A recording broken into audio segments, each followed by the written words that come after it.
Security forces का खुजदार में intelligence based operation Indian proxy फितरल हिंदुस्तान के दहशतगर्दों की मौजूदगी पर किया गया। ऑपरेशन के दौरान सिक्योरिटी फोर्सेस ने खवातीन के हुलिये में फरार 4 बुज़दिल दहशतगर्दों को गिरफ्तार कर लिया। गिरफ्तार दहशतगर्दों से असलहा और बारूद बरामद कर लिया गया है। दहशतगर्द इलाके में मुतादिद दहशतगर्दाना सरगर्मियों में मुलव्वस थे। इलाके में दहशतगर्दों के मुकम्मल खात्मे के लिए सैनिटाइजेशन ऑपरेशन जारी है।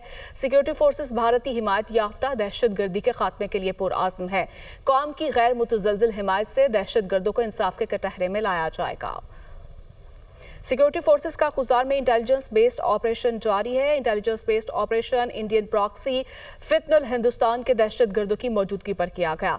ऑपरेशन के दौरान सिक्योरिटी फोर्सेस ने खवातीन के हुलिये में फरार 4 बुज़दिल दहशतगर्दों को गिरफ्तार कर लिया।